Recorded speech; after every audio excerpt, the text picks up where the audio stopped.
अजित पवार पर 500 करोड़ रुपए के अस्पताल घोटाले का आरोप।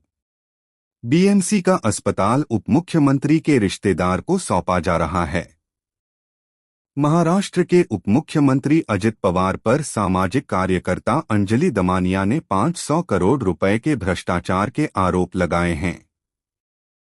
उन्होंने दावा किया कि बीएमसी की ओर से बनाया गया अस्पताल सार्वजनिक निजी भागीदारी पीपीपी के तहत अजित पवार के रिश्तेदार को सौंपा जा रहा है।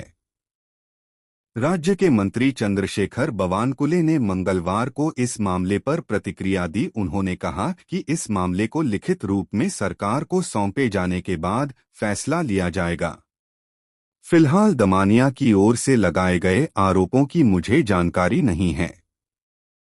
अजित पवार अपने बेटे पार्थ पवार के पुणे भूमि घोटाले से संबंधों के कारण पहले ही घिरे हुए हैं। अब एक नया विवाद सामने आ गया है। मीडिया रिपोर्ट साझा करते हुए अंजलि दमानिया ने आरोप लगाया कि अस्पताल पवार के रिश्तेदारों को सौंपा जा रहा है। भ्रष्टाचार विरोधी कार्यकर्ता ने एक्स पर लिखा, अब एक और 500 करोड़ का अस्पताल अजित पवार के रिश्तेदारों को।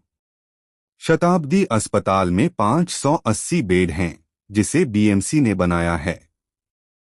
विरोध के बावजूद इसे पीपीपी आधार पर देने की योजना बनाई गई। संयोग से बोली पद्मसिंह पाटिल के टेरना पब्लिक चैरिटेबल ट्रस्ट ने लगाई है। पास में ही फरर एक अस्पताल बना रहा है और यह तैयार हॉस्पिटल अजित पवार के रिश्तेदारों को सौंपा जा रहा है। सीएम फडणवीस पर भी साधा निशाना।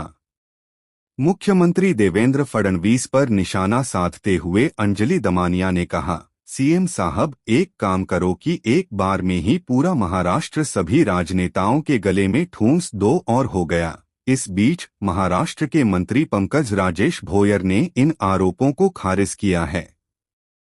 उन्होंने कहा कि राजनीति में सक्रिय किसी भी व्यक्ति पर ऐसे आरोप लगना स्वाभाविक है। भोयर ने कहा, राजनीति में सक्रिय किसी भी व्यक्ति पर आरोप लगना स्वाभाविक है, लेकिन किसी भी मामले पर जांच के बिना प्रतिक्रिया देना उचित नहीं है। मालूम हो कि अजित पवार पुणे के मुंधवा क्षेत्र में 40 एकड़ सरकारी जमीन की बिक्री को लेकर घिरे हैं, जो पार्थ पवार से जुड़ी अमेडिया एंटरप्राइजेज एलएलपी को सौंपी गई थी।